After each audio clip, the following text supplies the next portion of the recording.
ॐ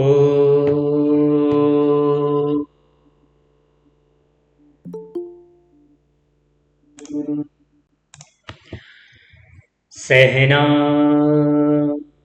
भवतु सहनौ भुनक्तु सह वीर्यं करवावहै तेजस्विनावधीतमस्तु मा विद्विषावहै। ओम शांति शांति शांति। गीता की इस कक्षा में आप सभी का हार्दिक स्वागत अभिनंदन है। श्रीमद् भगवत गीता के अंतर्गत हम चतुर्थ अध्याय पर विचार कर रहे थे। इस चतुर्थ अध्याय में हमने 19 से 21 तक के श्लोकों पर विचार कर लिया है। ज्ञान युक्त कर्म और बंधन से मुक्ति का क्या रहस्य है, इस विषय पर 3 श्लोकों के माध्यम से विचार किया गया था। श्लोक संख्या 19 में कहा गया था, यस्य सर्वे समारंभा काम संकल्प वर्जिताः ज्ञानाग्नि दग्ध कर्माणम तमाहु पंडितम बुधा। जिस व्यक्ति के सभी कर्म, कामना और संकल्प स्वार्थपूर्ण जो इच्छा से रहित होते हैं और जिसके कर्म ज्ञान रूपी अग्नि में जल के भस्म हो चुके हैं,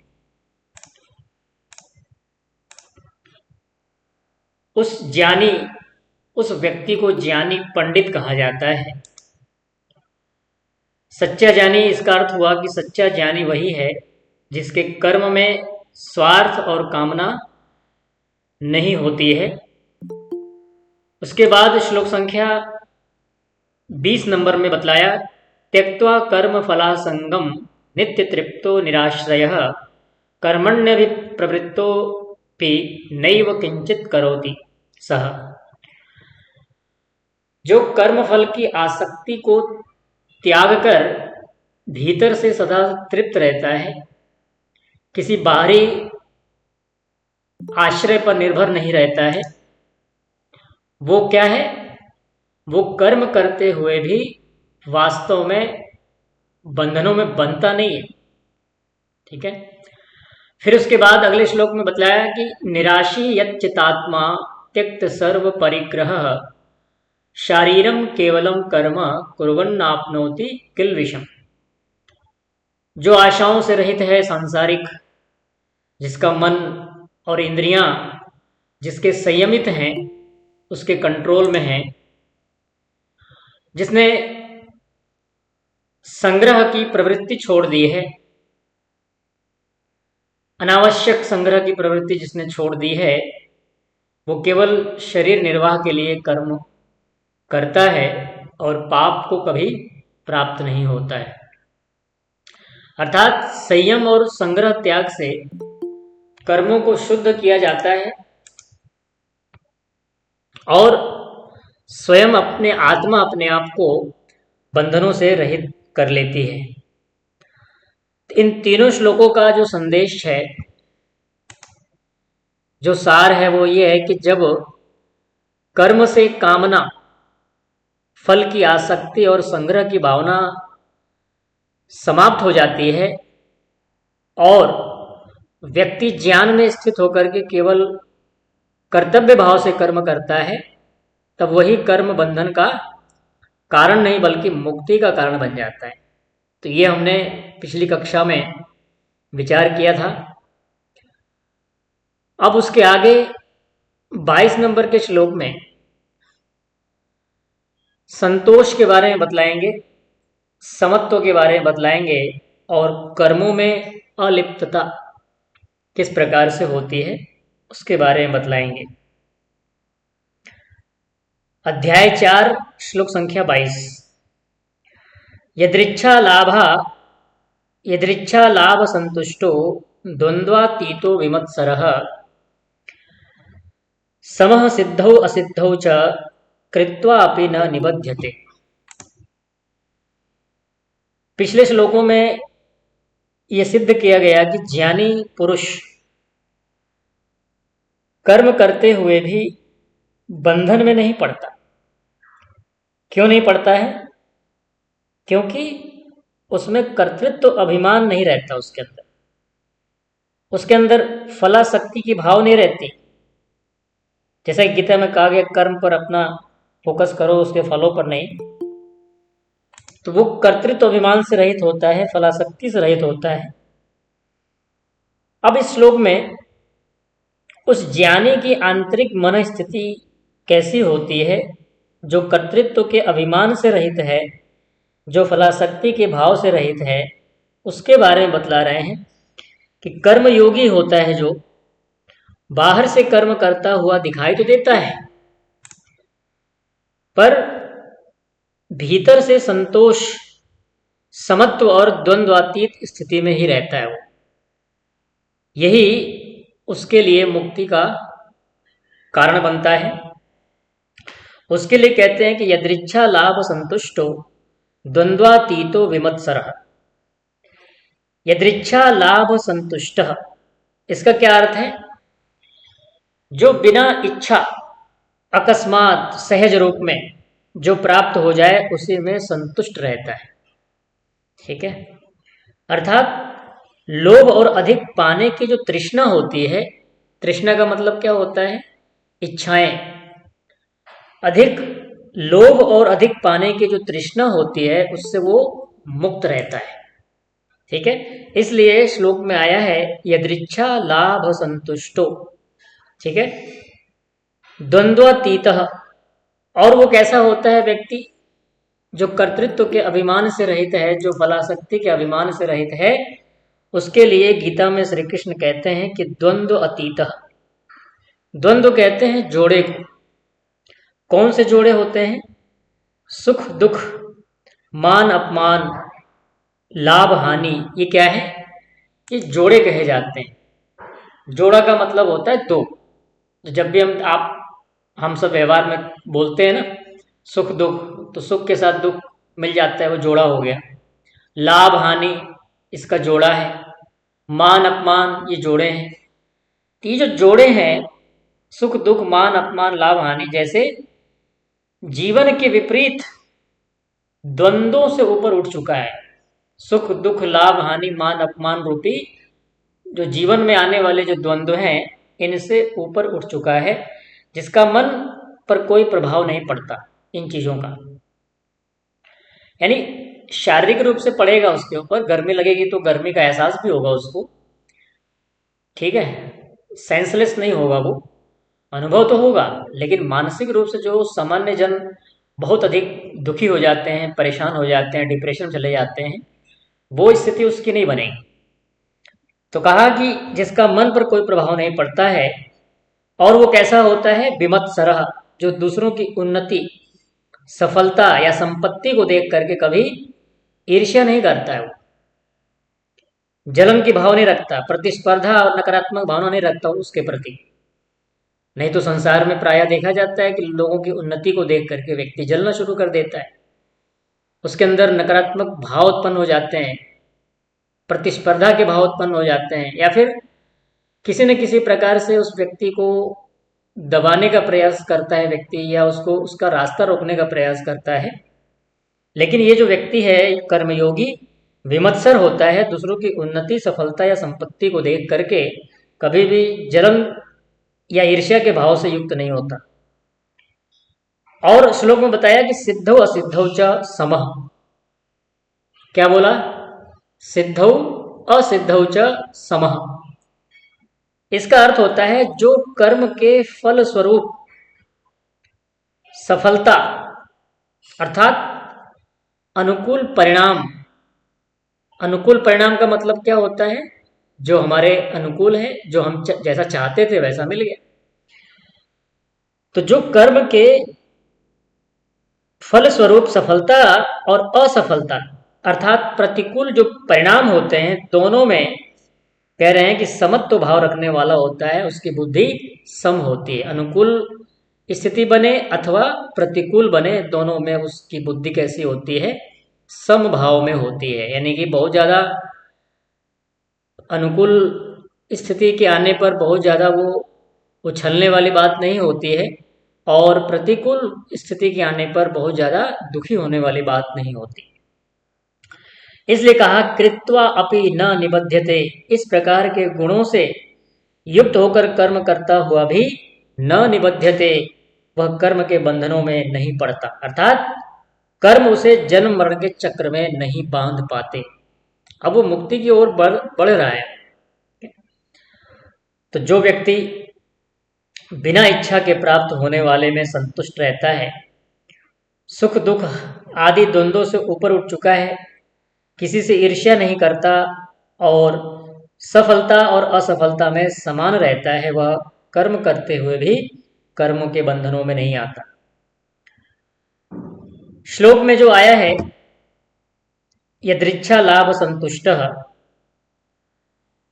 यहां संतोष का अत्यंत एक गहरा अर्थ है। यहां पर संतोष का अर्थ आलस्य या प्रमाद या प्रयास छोड़ देना नहीं है, बल्कि क्या है, बल्कि यह है कि मन में और चाहिए और चाहिए इस प्रकार की तृष्णा न हो। समझिएगा, संतोष का मतलब प्रयास छोड़ देना नहीं है, कुछ नहीं करना बैठ जाना, वो नहीं है, बल्कि मन में और चाहिए और चाहिए और चाहिए और चाहिए। ठीक है, ये जो तृष्णा है ये समाप्त हो जाए, जो सहज प्राप्त हो उसे ईश्वर की कृपा मान करके स्वीकार करना, यही है आंतरिक शांति का मूल। ठीक है, उसके लिए कहा है श्लोक में यदृच्छा लाभ संतुष्ट।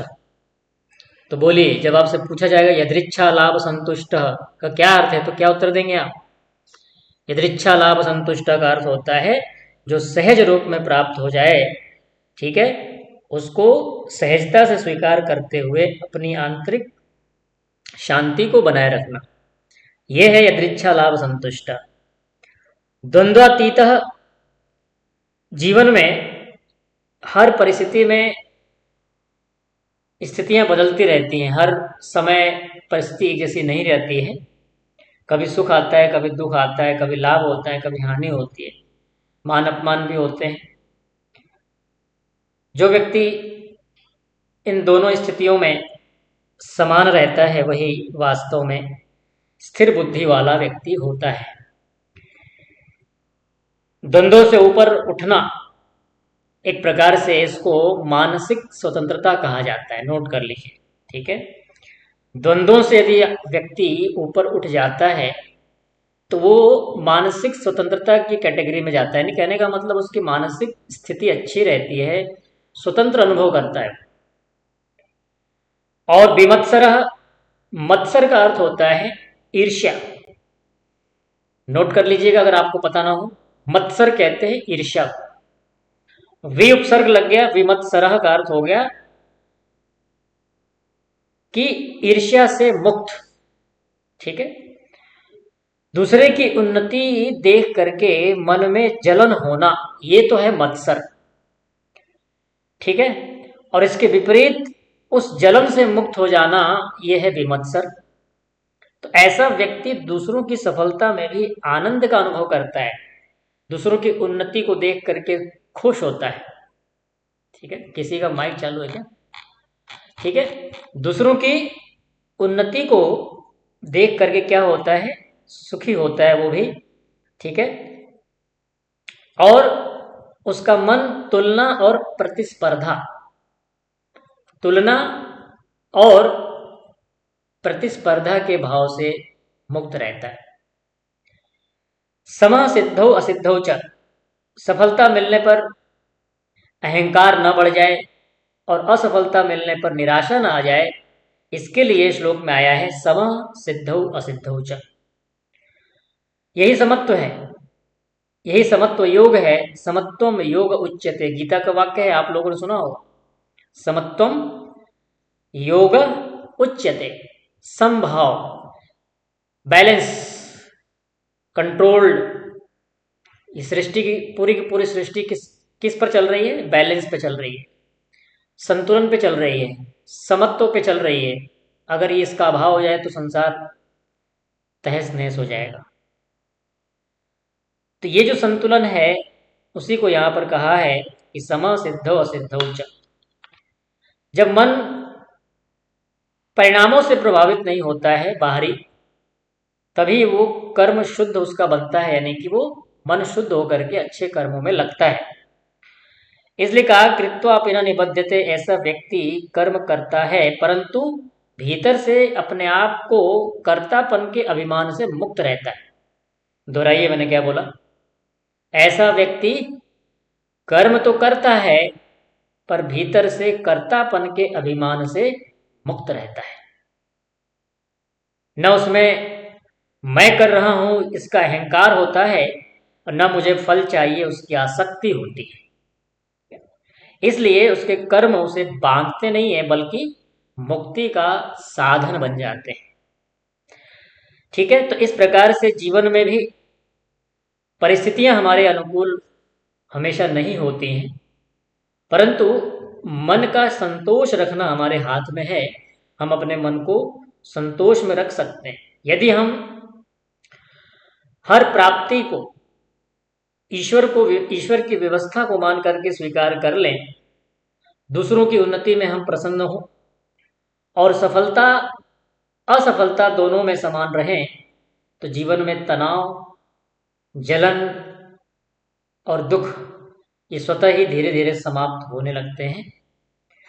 तो इस श्लोक की यही शिक्षा है कि परिस्थितियों को नहीं बल्कि मन को बदलना है। ठीक है, जब मन संतुलित हो जाता है तब हर कर्म व्यक्ति का साधना बन जाता है, हर कर्म उसका योग बन जाता है और जीवन स्वयं धीरे धीरे मुक्ति की ओर चल पड़ता है। तो जीवन में सच्ची स्वतंत्रता बाहरी परिस्थितियों से नहीं आती है वास्तव में, बल्कि आंतरिक स्थितियों से प्राप्त होती है ना। स्वतंत्र होंगे या बंधन में होंगे ये किस पर निर्भर है? हमारे मन पर निर्भर है।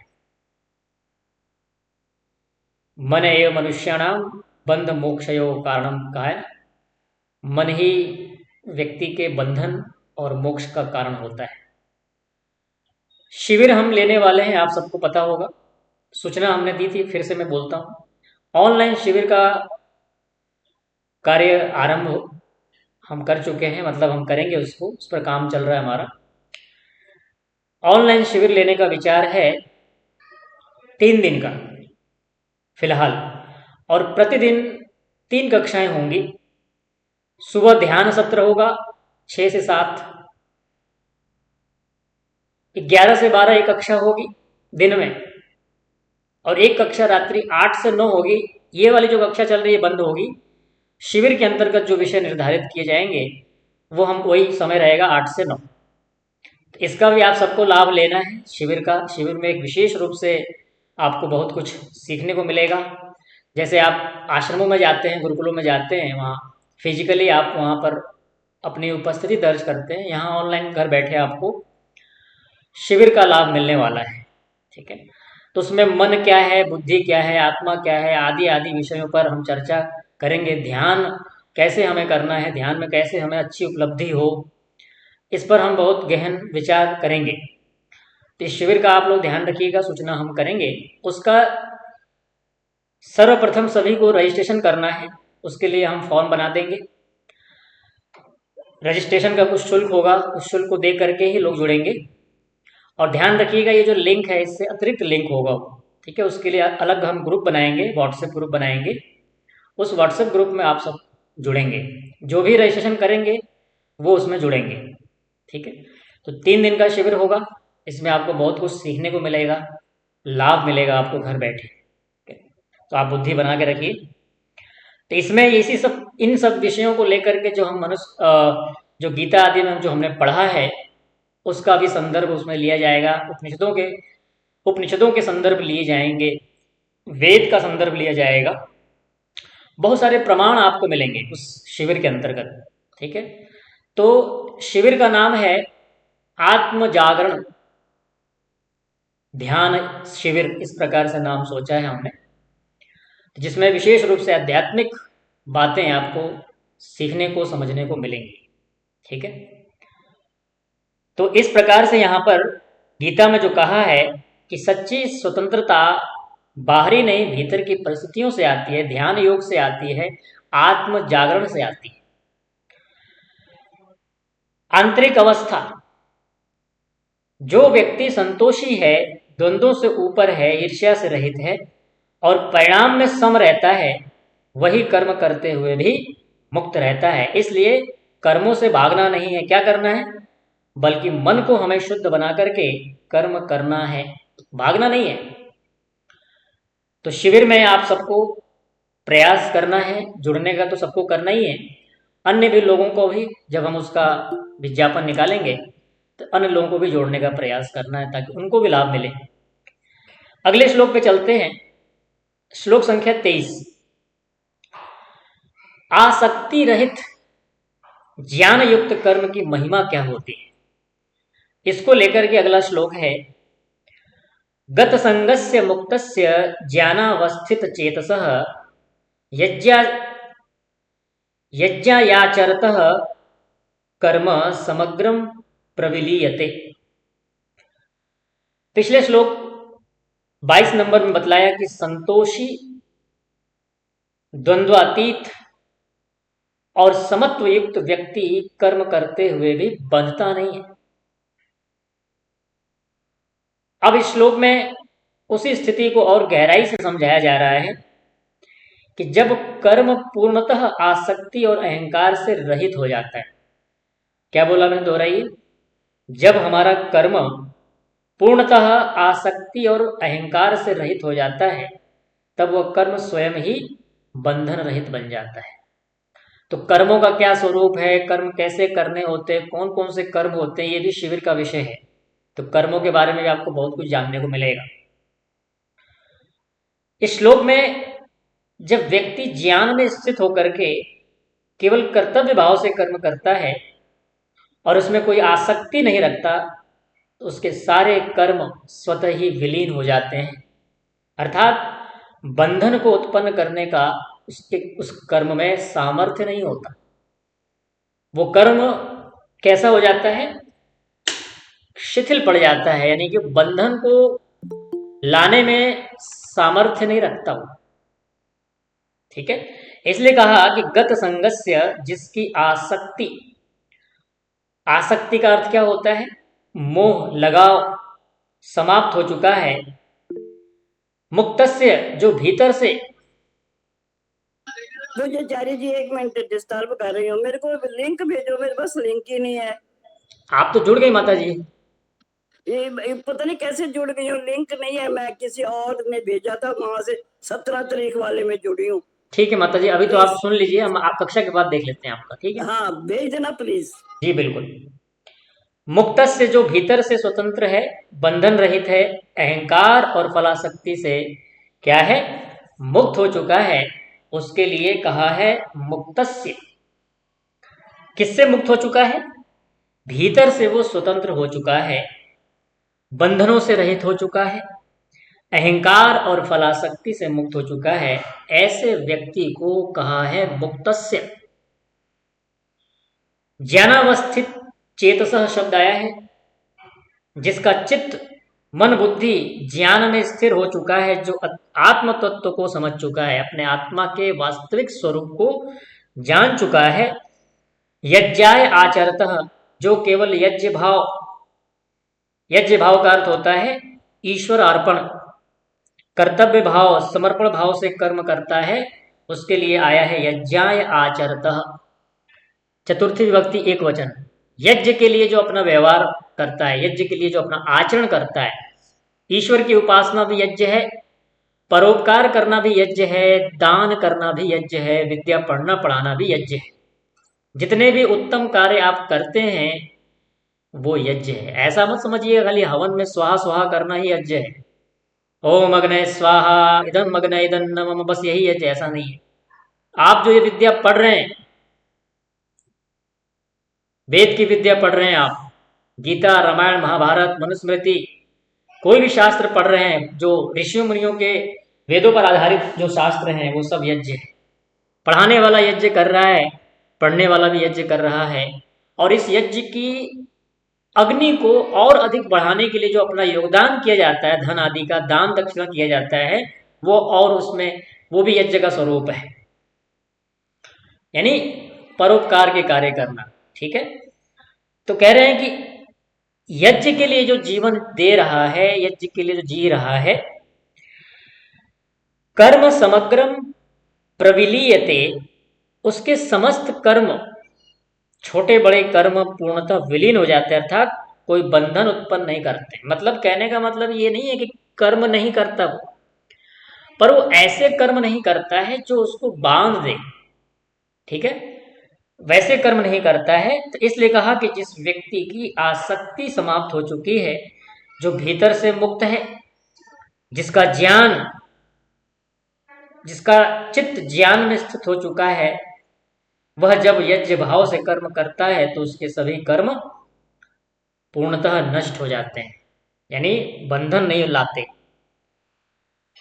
श्लोक में गत संगत से आया है, गत संगत से समझिए इसको। संग का अर्थ होता है आसक्ति, संग का अर्थ होता है मोह। यह मेरा है, ये संग है। यह मेरा है कि जो भावना है, जब यह संग समाप्त हो जाता है तब व्यक्ति बाहरी वस्तुओं से जुड़ा हुआ नहीं रहता।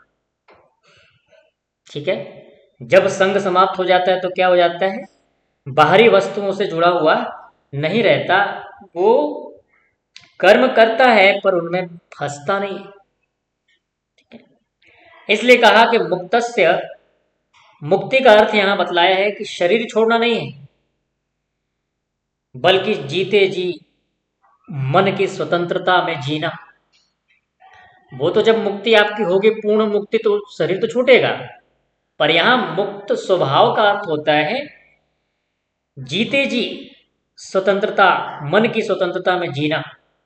जब व्यक्ति अपने अहंकार और फलाशक्ति के भाव से मुक्त हो जाता है तब वो वास्तविक रूप में मुक्त कहलाता है। यानी कि बंधन तो अपने आप में है ही, शरीर में रहना, संसार में रहना, लेकिन एक मानसिक बंधन भी तो होता है ना, होता है कि नहीं होता है।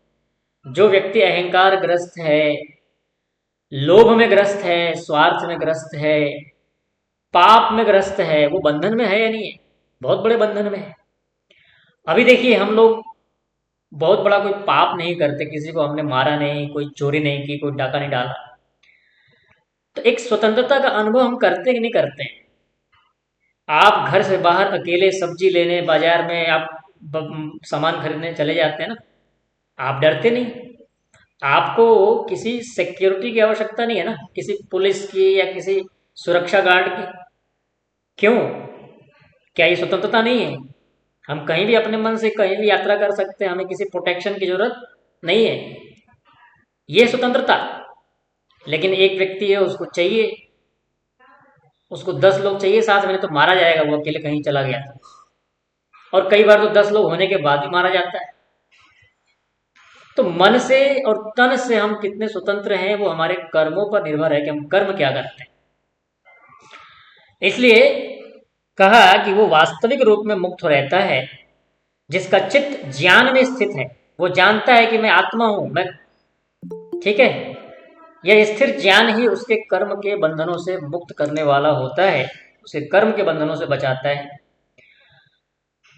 यज्ञाय आचरता, कर्म केवल अपने लिए नहीं किया जाता है, बल्कि यज्ञ भाव से ईश्वर को अर्पित करते हुए कर्तव्य भाव से समझ करके, यानी कि कर्तव्य समझ करके किया जाता है।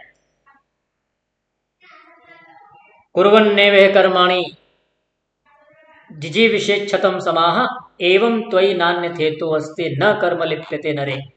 कर्म करते हुए जीने की इच्छा करो, वेद कहता है। कौन से कर्म? पुण्य कर्म, धर्मयुक्त कर्म करते हुए जीने की इच्छा करो। और इस प्रकार से कुर्वन्नेवह कर्माणि, तुझमें न त्वयि, तुझमें इस प्रकार से कर्म लिप्त नहीं होते, न लिप्यते नरे। यदि तुम यज्ञ भाव से कर्म करते हो, त्याग भाव से कर्म करते हो, सिर्फ अपने लिए नहीं जीते हो, दूसरों के लिए भी जीते हो, इसलिए तुम्हारा कर्म तुम्हें बांधते नहीं है। ऐसे व्यक्ति के सभी कर्म चाहे कितने भी बड़े क्यों ना हो, बंधन उत्पन्न नहीं करते, वे ऐसे विलीन हो जाते हैं जैसे अग्नि में आहुति। कैसे हो जाते हैं बताइए? जैसे कि अग्नि में आहुति जो डाली जाती है, आहुति वहां पर भस्म हो जाती है, वैसे उसके कर्म यानी कि बुरे कर्म भस्म हो जाते हैं। और यही कर्म योग की क्या है? पराकाष्ठा है।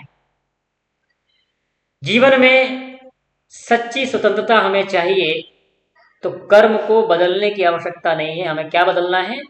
कर्म के स्वरूप को, कर्म के भाव को बदलने की आवश्यकता है। मैंने आपसे कहा था, एक डॉक्टर है, वो चिकित्सा करता है, दूसरा डॉक्टर है, वो भी चिकित्सा करता है, लेकिन दोनों के चिकित्सा करने में अंतर है। एक लूटने, छल कपट के भाव से चिकित्सा करता है, कोई उसके अंदर दया नहीं, कोई उसके अंदर प्रेम नहीं, कोई सहानुभूति नहीं। और एक है सेवा भाव से कर्म करता है, पैसा वो भी कमाता है, लेकिन उसके अंदर दूसरों के प्रति कल्याण की भावना है। उसके मन में, उसकी बुद्धि में, उसकी आत्मा में छल प्रपंच नहीं है कि मैं झूठ बोल करके, धोखाधड़ी करके व्यक्ति से पैसे वसूल करूं। दोनों के कर्म हो रहे हैं, लेकिन एक के कर्म में क्या हो गई? भावना बदल गई। तो इसलिए कहा है, ऋषियों ने कहा है कि हमें कर्म तो जहां जिस जो प्रसंग होगा, जो बुरे कर्म है, उसको तो हमें बदलना ही है, लेकिन हमें कर्मों की भावनाओं पर ध्यान देना है। जब हम मेरे लिए की भावना छोड़ करके कर्तव्य और ईश्वर के लिए कर्म करने लगते हैं, तब तनाव, भय और बंधन समाप्त होने लगते हैं। तो ये श्लोक हमें सिखाता है कि कर्म कीजिए, पर अपने लिए नहीं, समर्पण भाव से कीजिए। ऐसा करने पर वही कर्म साधारण नहीं होता, वो कर्म योग का स्वरूप बन जाता है। इसीलिए उसको कहा गया है कर्म योग। इस श्लोक में हमें बता रहे हैं कि जब व्यक्ति आसक्ति, अहंकार और फल की इच्छा से मुक्त होकर के ज्ञान में स्थित रहता है और यज्ञ भाव से कर्म करता है, तो उसके सभी कर्म बंधन रहित हो जाते हैं। इसलिए कर्म का त्याग नहीं, बल्कि आसक्ति का त्याग ही सच्ची मुक्ति का मार्ग है। अगले श्लोक में समस्त कर्म का ब्रह्म स्वरूप यानी कि ब्रह्म रूप भावना, समस्त कर्मों को करते समय कैसे हम ईश्वर के प्रति भावना बना के कर्म करें, हर चीज को ईश्वर का मान के करें, उसके लिए अगला श्लोक है ब्रह्माण ब्रह्माण परम ब्रह्मार्पणम ब्रह्म हविर्ब्रह्माग्नौ ब्रह्मणा हुतम ब्रह्म एव तेन गंतव्यम ब्रह्म कर्म समाधिना। इस श्लोक में कहा जा रहा है कि जब दृष्टि पूर्णतया ब्रह्म में स्थित हो जाती है किसी साधक की, तब वह कर्ता, कर्म और साधन सब में ब्रह्म का ही अनुभव करता है, जिसको वैदिक सिद्धांत में ईश्वर प्रणिधान कहा जाता है। आप में से सुना होगा आप लोगों ने, है ना, ईश्वर प्रणिधान। प्रणिधान का अर्थ होता है प्रत्येक कार्य को ईश्वर को समर्पित करके करना, और प्रत्येक वस्तु ईश्वर की ही है, मेरी नहीं है, इस प्रकार की जो भावना होती है।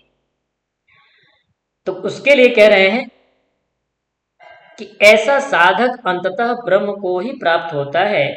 उसके लिए कहा है कि ब्रह्म अर्पणम, अर्पण करने का साधन जिससे आहुति दी जाती है। हम जब हवन करते हैं, जिस चीज से हम आहुति देते हैं, जिस चीज की आहुति देते हैं, वो भी ईश्वर की बनाई है, ईश्वर के द्वारा ही प्रदत्त है। इस प्रकार की भावना, इदं न मम ब्रह्म हवि, हम जो अग्नि में आहुति डालते हैं द्रव्य के रूप में, जो उसमें अर्पित करते हैं, वो भी ब्रह्म स्वरूप है, अर्थात ब्रह्म का ही है, वो ईश्वर का ही है, मेरा नहीं है। बोलते हैं ना, इदम अग्नये स्वाहा, इदम अग्नये इदं न मम, हे ईश्वर, ये आहुति आपके लिए, आपकी ही है, मेरी नहीं है, मेरा कुछ नहीं है इसमें। ब्रह्माग्नौ, जिस अग्नि में आहुति दी जा रही है वो अग्नि भी ईश्वर है, ईश्वर का ही रूप है।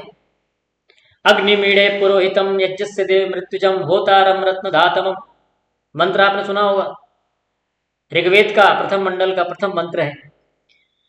ओम अग्निमीड़े पुरोहितम यज्ञस्य देव मृत्युजम होतारम रत्न धातमम।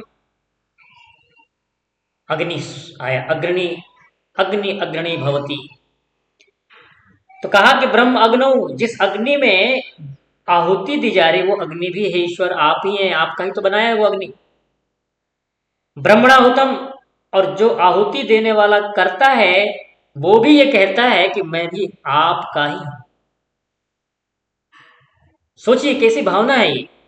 यज्ञ करते समय अगर ऐसी भावना आपकी बन जाए तो कैसा लगेगा कि हे ईश्वर, जो मैं दे रहा हूं आहुति इस अग्नि में, इस अग्नि भी तुम ही हो और मैं स्वयं भी आपका ही हूं। तो कहता है कि ब्रह्मणाहुतम, जो आहुति देने वाला करता है वो भी अपने आप की आहुति देता है, कहता है कि मैं भी अपने आप को आहूत कर रहा हूं आपकी भक्ति में। तेन ब्रह्म कर्म समाधिना, उस ऐसे ब्रह्मदर्शी, क्या बोला मैंने, उस ऐसे ब्रह्मदर्शी, ब्रह्मदर्शी का मतलब होता है हर वस्तु में ईश्वर को देखने वाला व्यक्ति। ऐसे ब्रह्मदर्शी पुरुष के द्वारा ब्रह्म कर्म समाधिना, जो ब्रह्म रूप कर्म में स्थित है, जिसकी चेतना निरंतर ब्रह्म में लीन रहती है, निरंतर उसकी चेतना ब्रह्म में एकीकृत है। ब्रह्म एव गंतव्यम, वह निश्चित रूप से ब्रह्म को ही प्राप्त होता है, वही उसकी अंतिम और एकमात्र लक्ष्य होता है। आत्म जागरण शिविर के अंतर्गत हम क्या सीखने वाले हैं, यही सीखेंगे कैसे हम अपने आत्मा को, अपने मन को, अपनी बुद्धि को ब्रह्म में झोंक दें, कैसे हम स्वयं ब्रह्ममय हो जाएं। 3 दिन के ऑनलाइन शिविर में हम सीखने वाले हैं। इसमें मैंने मेहनत की, शिविर के सारे प्रमाण इकट्ठे करने, जो मैं आपको सिखाने जा रहा हूं, जो मैं आपको शिविर में बताने जा रहा हूं, उसके संदर्भ में क्या क्या प्रमाण होने चाहिए, उस विषय में मैंने ईश्वर के दिए साधनों से, ईश्वर के दिए बुद्धि से मैंने प्रयास करके, मेहनत करके इकट्ठे की, ताकि ये शिविर आगे भी चलता रहे, आप लोगों को उसमें वैल्यू मिलनी चाहिए।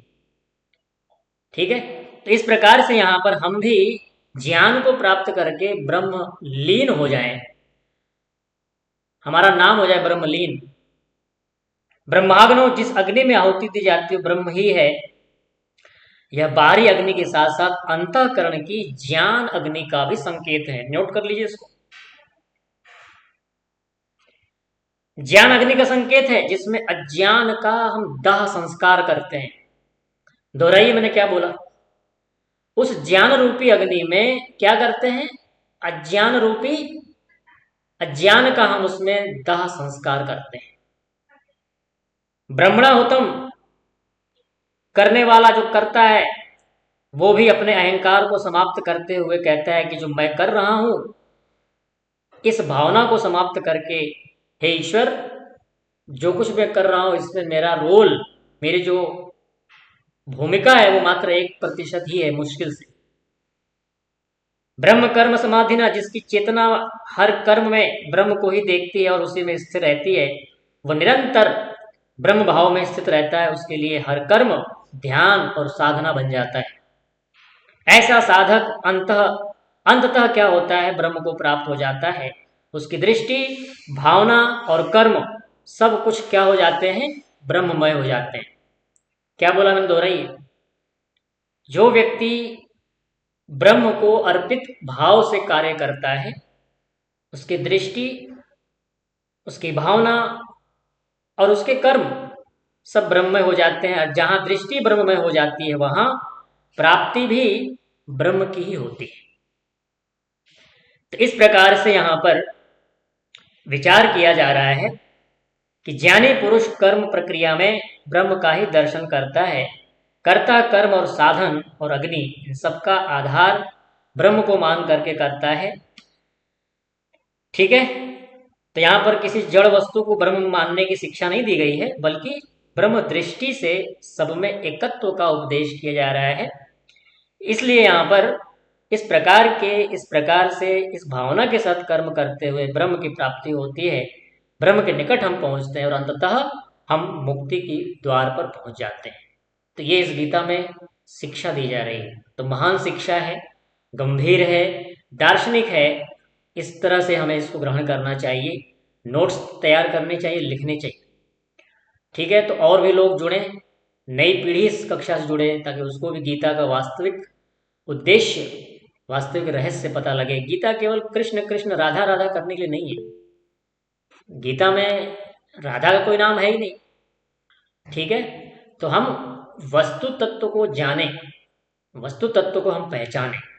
उससे क्या होगा कि हम भटकेंगे नहीं, हम एक रस होकर के अपने लक्ष्य के प्रति हम आगे बढ़ सकते हैं। ठीक है, चलिए आज के लिए इतना ही, आगे और विचार करेंगे। जी विनीता जी बोलिए।